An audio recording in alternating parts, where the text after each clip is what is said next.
bersama-sama dalam hitungannya yang ketiga. Yang sudah dapat katakan amin. Amin. Wahyu pasal 3 ayat 19, 2, 3 mulai. Barang siapa kukasihi, ia kutegur dan kuhajar. Sebab itu relakanlah hatimu dan bertobatlah. Sekali lagi saya akan baca. Barang siapa kukasihi, ia kutegur dan kuhajar. Sebab itu relakanlah hatimu dan bertobatlah. Renungan firman Allah pada pagi hari ini kuberikan tema kasih Yesus berisikan teguran. Jadi kasih Yesus tidak selalu berisikan tentang belayan. Kasih Yesus tidak selalu berisikan tentang pelukan. Tetapi teguran, hajaran itu juga adalah kasih Tuhan. Jadi firman Allah membuktikan pagi hari ini dalam kitab Wahyu pasal 3 ayat 19. Barang siapa yang kukasihi, ia akan kutegur dan kuhajar. Jadi kalau saudara pagi hari ini yang duduk ada dalam teguran Tuhan, puji Tuhan, Tuhan sayang padamu. Tuhan sayang pada saya dan saudara. Teguran Tuhan itu macam-macam. Tinggal saudara bisa menjabarkannya. Katakanlah itu bisa sakit penyakit. Katakanlah itu teguran dalam bentuk hal apapun. Jadi Tuhan sedang mendidik kita. Sama seperti saudara orang tua di rumah. Kalau anak salah tidak mungkin kau biarkan dia begitu. Pasti kau tegur dia. Kau mengingatkan dia, jangan nak, jangan kau kesana. Mama marah nih, tidak boleh. Bahkan tidak heran berapa kali di antara saya dan saudara, bukankah kita seringkali menggunakan rotan juga untuk mengingatkan dia tidak boleh. Jadi firman Tuhan pagi hari ini, kasih Yesus berisikan tentang teguran. Di ujung cemeti, di ujung rotan ada kasih Tuhan. Jadi kadang saya dan saudara, jadi memang rotan dari Allah itu penting untuk mengarahkan kita. Kalau kita sudah salah jalan, kadang dipukul, belok nak. Di jalan ini kau akan menuju pada hal yang sia-sia. Di jalan ini kau binasa. Jadi rotan ini penting mengingatkan dia, kamu harus belok. Ada jalan, banyak jalan yang disangka orang lurus, tetapi ujungnya menuju maut, kata firman Allah. Jadi saya dan saudara, hari ini kita akan belajar tentang kasih Tuhan. Adakah teguran itu datang padamu dan padaku hari-hari ini? Kita bersyukur Tuhan masih mengingatkan kita. Berbeda kalau dengan saya dan saudara biarkan orang itu. Kita tidak tega kalau lihat anak-anak kita sudah salah jalan, kita biarkan dia begitu. Hanya mau jadi apa kasih tinggal. Saya percaya tidak ada orang tua model begitu. Sejahat-jahatnya orang tua itu pasti mengingatkan anak, mengarahkan anak. Firman Allah berkata, jikalau kau bapa yang jahat tahu memberi pemberian yang baik, apalagi bapamu yang ada di surga. Jikalau kau bapa yang jahat saja tahu memberi pemberian yang baik, tidak mungkin anakmu yang meminta roti kau memberikan batu. Dia meminta ikan kau memberikan dia kalajengking, atau memberikan ular padanya. Pasti dia akan memberi pemberian yang terbaik. Apalagi kata firman Allah, Bapa kita yang ada di surga, dia jauh lebih baik dan dia jauh lebih mengerti kehidupan saya dan saudara. Kasih Yesus berisikan tentang teguran. Jadi kita lihat di sini, barang siapa kukasihi, ia kutegur dan kuhajar. Sebab itu relakanlah hatimu dan bertobatlah. Kalau teguran Allah datang, hajaran Allah datang pada saya dan saudara, jangan keraskan hati. Kita harus berbalik dan kita bertobat. Teguran itu menobatkan kita supaya kita jangan melakukannya lagi. Sebab kalau kita abaikan teguran itu berarti binasa sudah ada urusan. Habis cerita itu. Itu binasa selama-lamanya. Jadi kalau teguran 1, 2, 3 kali firman Allah datang mengingatkan kita.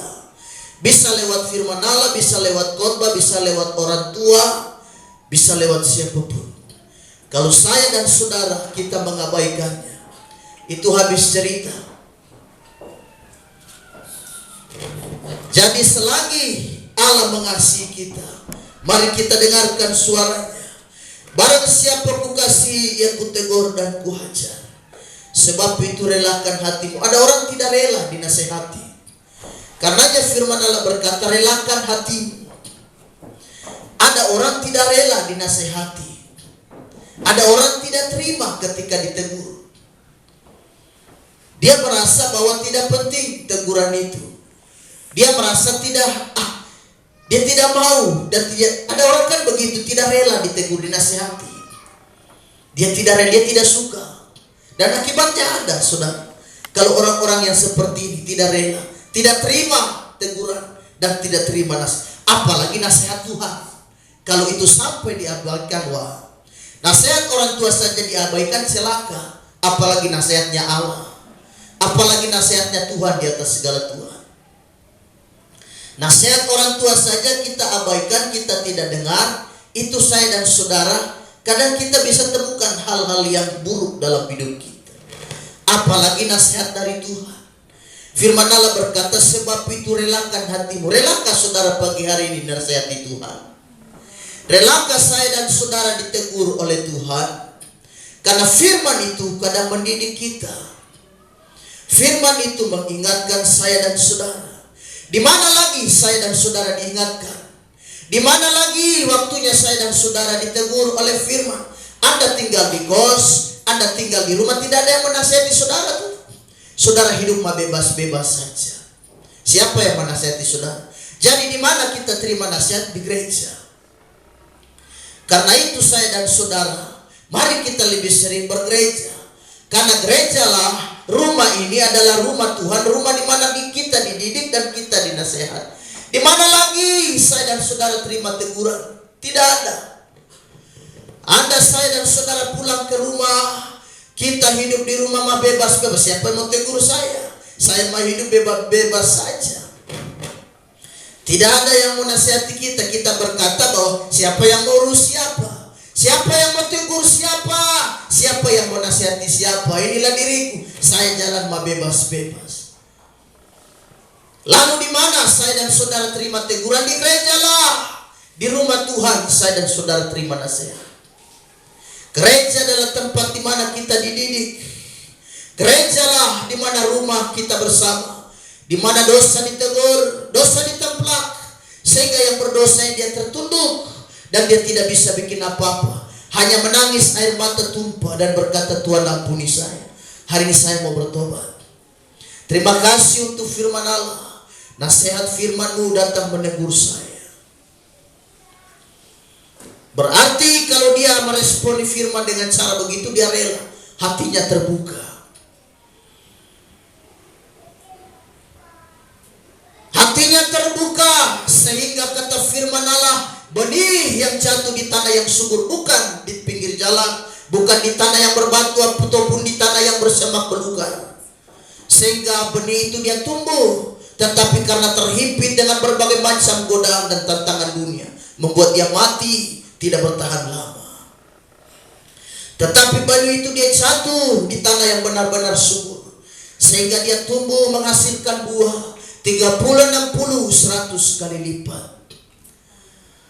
Jadi kalau buka hati, siapkan hati, maka firman Allah, benih firman Allah ditaburkan padamu, pada hati dan pada kita semua. Dia akan jatuh, dia mendarat dengan luar biasa. Dan itu akan membuat saya dan saudara dijamah Tuhan. Kita rela. Ada orang kan tidak rela dinasehati lewat firman Allah. Tapi ada orang hati terbuka. Dia berkata, Tuhan, nasihat apa lagi kah yang harus aku dengarkan hari ini? Makin banyak nasihat, makin bagus untuk hidup saya dan saudara.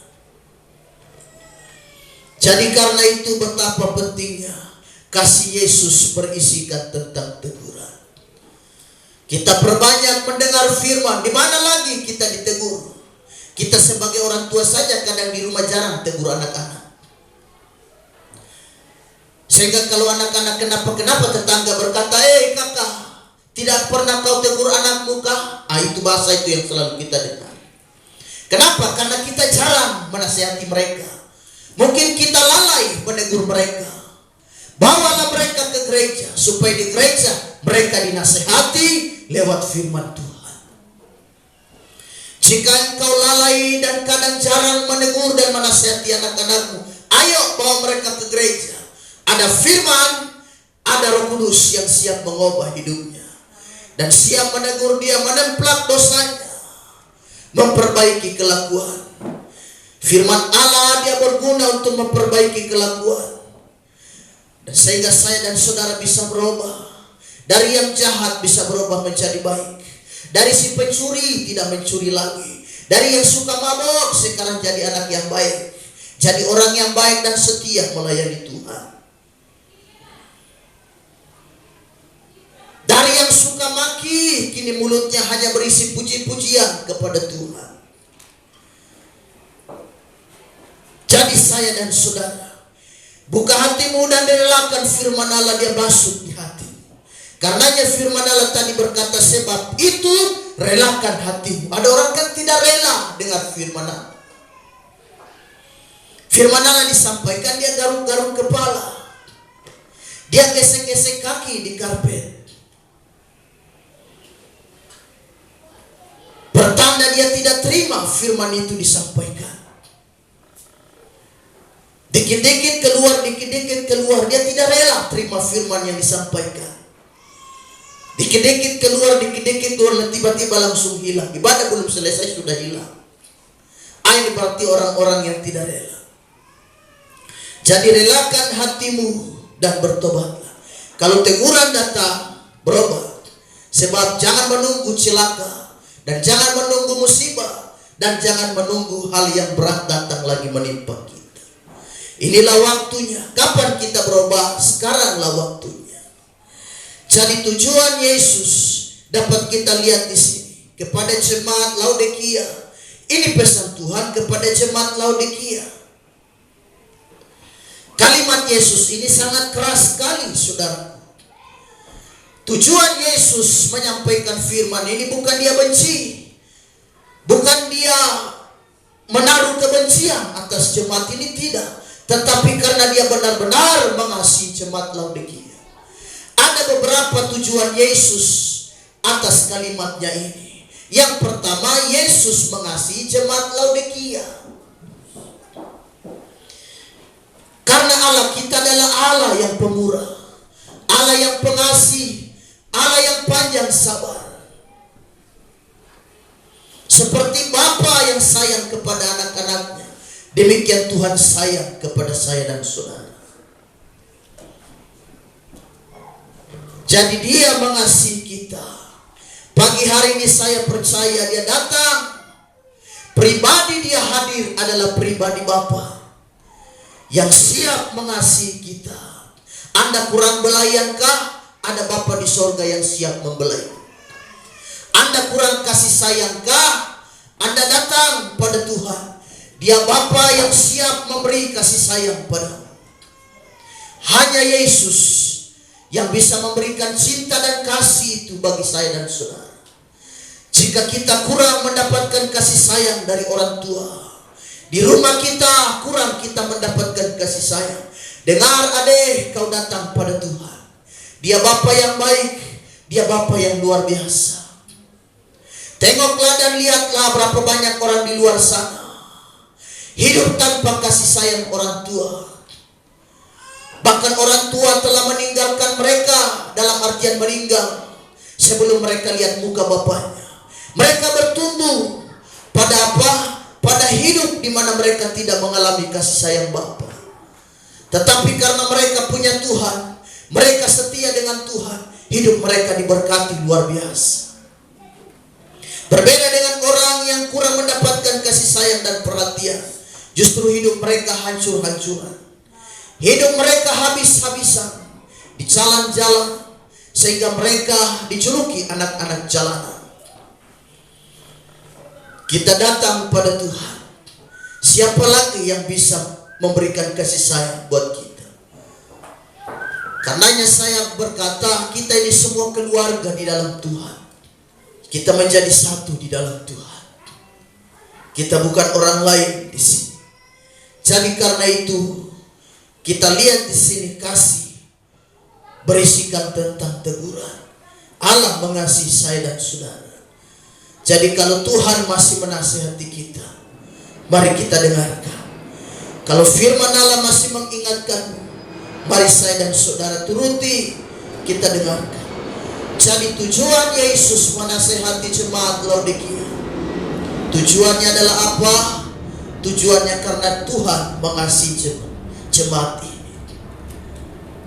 Sama seperti kita orang tua panggil anak-anak, nasihati, jangan begitu nah.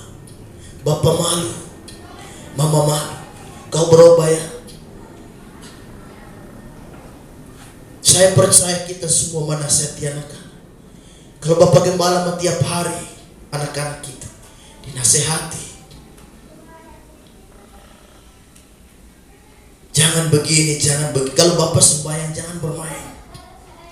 Kalau ada doa ikut doa. Jadi setiap hari dinasihati. Selagi kita masih ada nih bersama-sama dengan mereka, kapan lagi? Mumpung kita belum dipanggil pulang oleh Tuhan. Selagi ada waktu, mari kita mengingatkan mereka. Dan nasihat yang paling terpenting dan paling luar biasa adalah firman Allah. Saudara mungkin sebagai orang tua terbatas menasihati di rumah. Tapi kalau mereka datang di gereja, ada firman. Karena firman itu disampaikan, dia punya kuasa. Begitu firman disampaikan, hatinya itu langsung dijamah Tuhan. Hatinya langsung dijamah Roh Kudus. Tidak ada yang mustahil bagi Tuhan. Karena firman Allah bisa mengubah kelakuan. Firman Allah bisa mengarahkan, membawa orang pada jalan takut akan Tuhan. Memperbaiki kelakuan, sehingga kelakuan-kelakuan yang buruk bisa diubah. Kenapa? Supaya saya dan saudara kita menjadi anak-anak Tuhan yang sungguh. Yang pertama karena Allah itu, Yesus mengasihi jemaat ini. Allah kita adalah Allah yang luar biasa, dia mengasihi kita. Dia bukan Bapa yang kejam, dia bukan Bapa yang jahat. Saudara lihatlah bagaimana anak yang terhilang itu, ketika dia menghambur-hamburkan hartanya dan dia pergi foya-foya. Uang habis, harta habis, melarat, tinggalkan rumah bapa, tinggalkan orang tua. Kita lihat apa yang terjadi untuk mengisi perutnya yang lapar. Dia rela bekerja sebagai hamba di salah satu tuan yang punya peternakan babi. Sehingga untuk mengisi perutnya yang lapar ini, dia berkata kepada Tuhan, haleluya. Untuk mengisi perutnya yang lapar ini, dia berkata kepada tuannya. Dan dia berkata, Tuhan, bisakah aku makan makanan babi ini? Tuannya berkata, jangan. Bayangkan, orang tinggalkan Tuhan, hidupnya jauh lebih buruk. Jadi bagi tuannya ini, babi lebih penting daripada dia. Pokoknya kalau orang sudah kehilangan Tuhan, tidak ada Tuhan lagi, lihatlah hidup mereka. Pasti tidak memuliakan Allah. Hidup mereka sangat-sangat buruk sekali. Tetapi ketika anak ini pulang, apa yang dilakukan Bapak? Bapak tidak menghardik dia dan tidak marah dia. Bapak tidak berkata kepada anaknya ini dan berkata, hei anak bego, anak bodoh, apalagi yang kau mau curi dari rumah ini? Apalagi yang kamu mau ambil dari rumah Bapak ini dan kau mau jual dan kau hidup senang-senang? Apalagi yang kau mau jual? Mesin kulkas kah? Freezer kah? Atau motor Bapak? Motor satu-satunya yang Bapak pakai ojek kau mau curi dan kau mau jual? Apalagi yang kau mau jual? Mata kain Bapak kah, tali nelon kah dan lain sebagainya, ataupun perahu yang biasa Bapak gunakan untuk mencari ikan. Kau mau jual lagi kah? Bapak tidak bilang begitu. Dari jauh kata firman Allah, Bapak membuka tangannya. Dia merangkul dan memeluk anak ini. Dengarkan satu kalimat dari Bapak. Kita bikin pesta, potong lembu yang terbaik. Sebab anak yang telah kuanggap mati, kini telah kembali. Kalau Anda datang gereja, berarti Anda kembali kepada Tuhan. Amen. Sejauh ini mungkin kita terhilang. Itu Bapak paling luar biasa mengasihi. Dia membuka tangan. Dia merangkulmu. Jika selama ini saudara terhilang dan tidak pernah datang cari Tuhan di gereja, dan kali ini kau nongol, percayalah, Bapa tidak marah. Bapa membuka tangan. Selamat datang, nak. Puji Tuhan, kau datang kembali lagi ya. Selama ini kau terhilang. Jadi ada anak yang terhilang, yang tidak pernah ke gereja lama bertahun-tahun.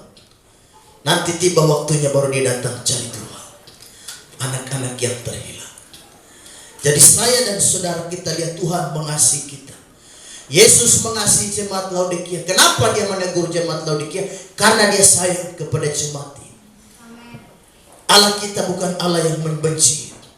Allah kita adalah Allah yang penuh kasih. Dan dia adalah Allah yang pemurah. Firman Allah berkata dalam Mazmur 117 ayatnya yang kedua.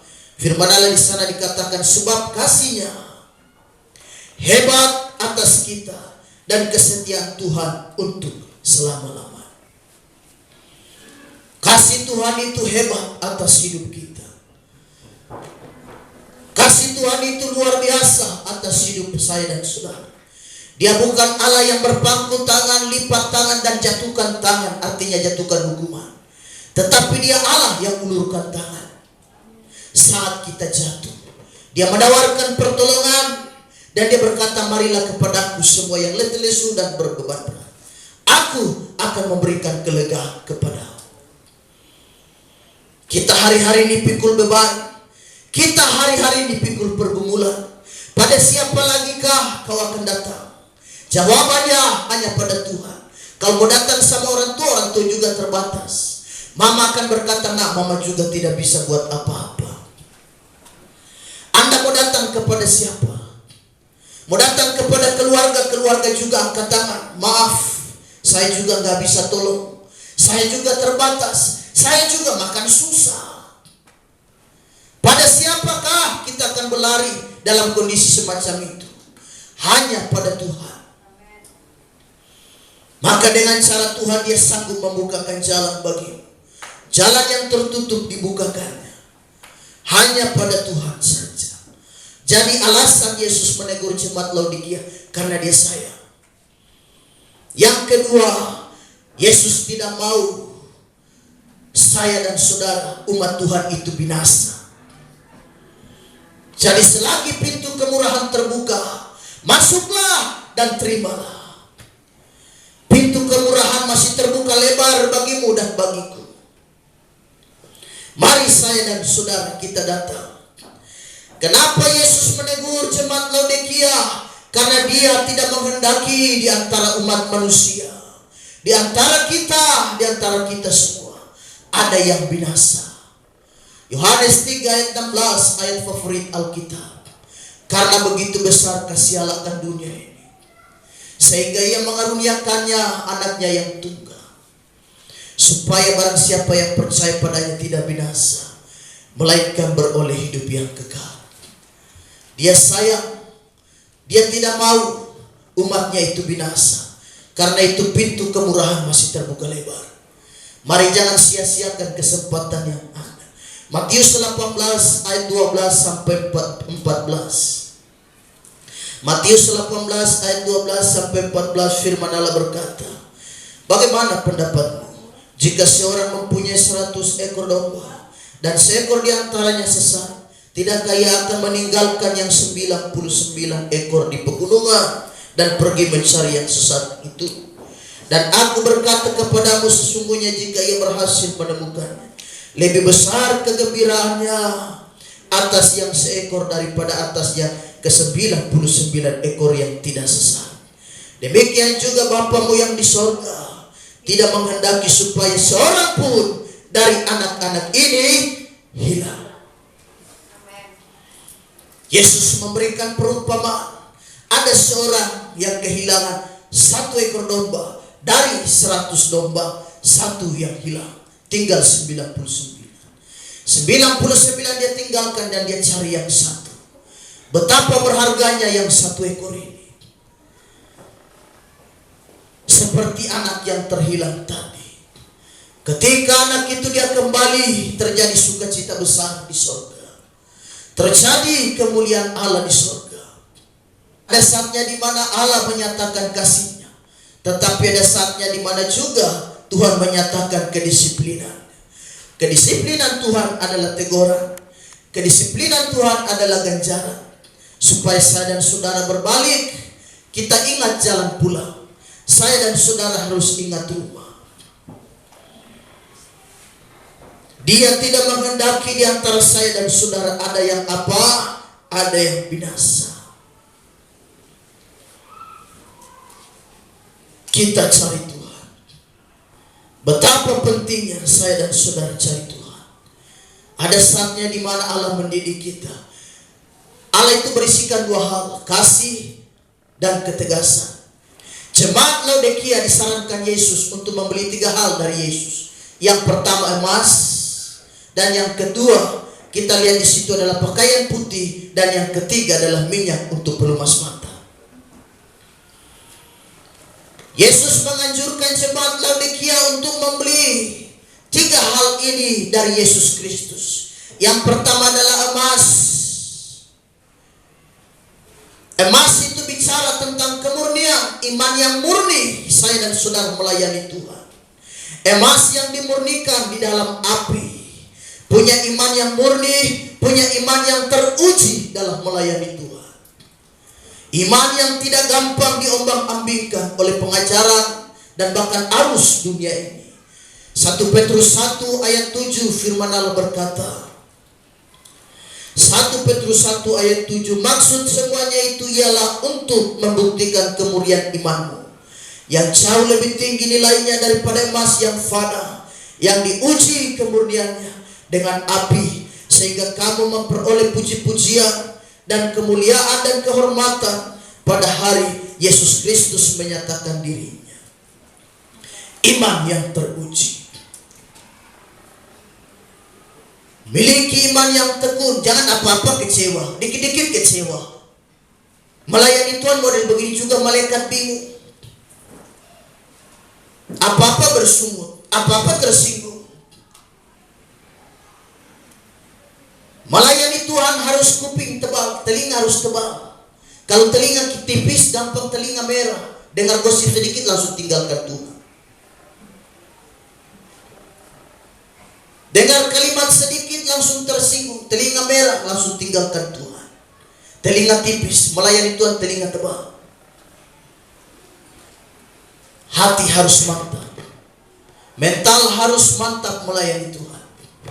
Di dalam Lukas 18 ayat 1 sampai 8 mengisahkan ada satu cerita. Ada seorang ibu janda miskin.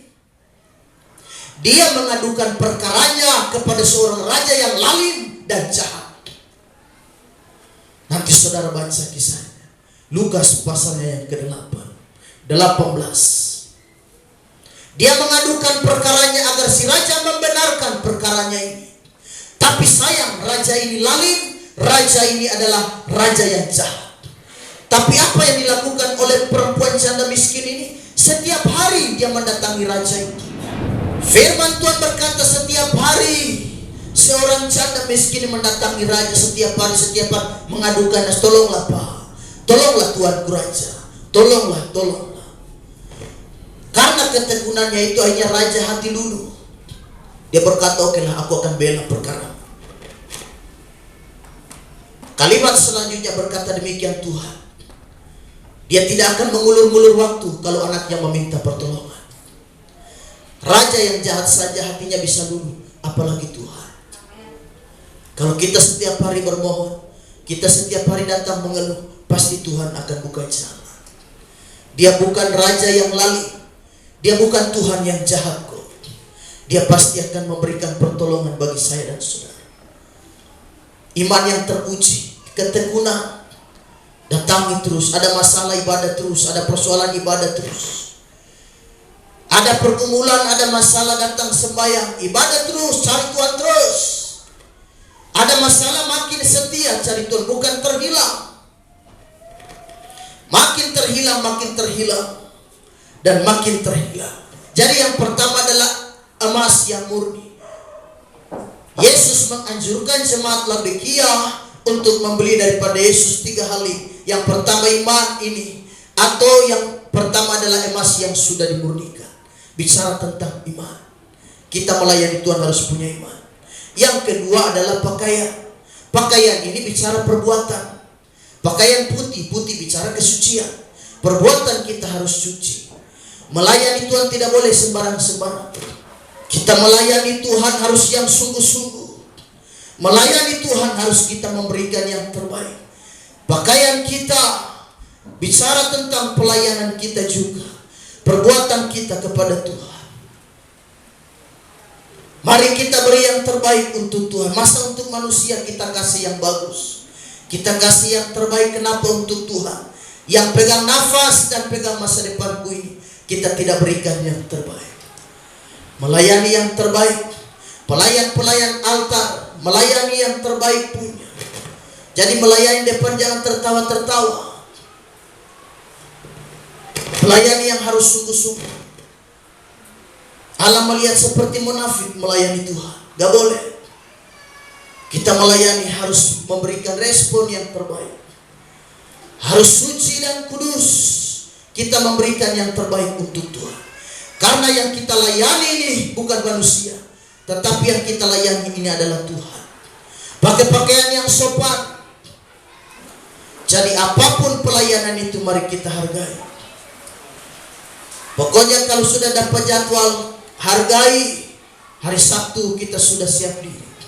Teman aja ke tembok yuk. Kita jalan ke itu yang sekarang lagi viral ini. Reklamasi. Ayo kita ke reklamasi yuk. Maaf sobat, saya dapat tugas pelayanan. Pelayanan apa? Singers. Alah, singers aja kok. Sudah dah, ayo ikut. Cuma singers, cuma berdiri. Kan cuma berdiri komat kami toh di belakang. Iya, tapi saya menghargai pelayanan karena saya melayani Tuhan.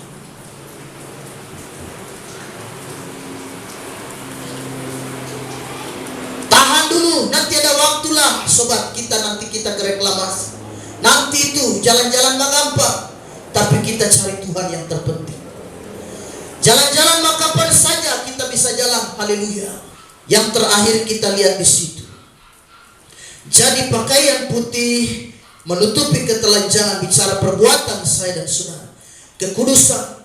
Memang kekudusan ini penting melayani Tuhan. Supaya hadirat Allah itu turun. Supaya kuasa Allah itu dinyatakan. Kenapa ibadah sia-sia? Kenapa ibadah biasa-biasa? Karena ini kita kehilangan kekudusan. Allah tidak bisa hadir kalau sikap hati yang buruk, kalau suasana itu tidak kudus. Sedangkan Allah kita adalah Allah yang kudus kok. Dia Allah yang suci. Kamu bisa melihat Tuhan apabila hatimu suci. Kita bisa rasakan Tuhan dalam ibadah kalau kita melayani Tuhan dengan sikap hati yang benar, dengan sikap hati yang suci. Jadi ini penting saya dan saudara melayani Tuhan. Wahyu 19 ayatnya yang ke-8. Dan kepadanya dikaruniakan supaya memakai kain lenan halus yang berkilau-kilauan dan yang putih bersih. Ini bicara perbuatan kita. Ini bicara tentang kepribadian kita. Kita harus melayani jadi berkat. Kita harus melayani jadi contoh. Pelayan-pelayan di gereja, apapun itu pelayanan, kita belajar menghargai pelayanan. Yang terakhir adalah minyak untuk pelumas mata, kata firman. Jemaat Laodikia di hadapan Yesus buta, meskipun mereka punya mata. Jadi minyak pelumas mata, minyak bicara urapan Roh Kudus. Karenanya nama Kristus artinya yang diurapi. Kristus artinya yang diurapi. Kita perlu urapan Roh Kudus dalam melayani Tuhan. Di dalam bermusik, sebagai singers, di dalam puji-pujian. Karena yang kita lihat tadi kan bisa memuji Tuhan, bisa menangis. Itu semua Roh Kudus punya pekerjaan. Lagi memuji Tuhan, saudara heran toh? Kok memuji Tuhan bisa menangis?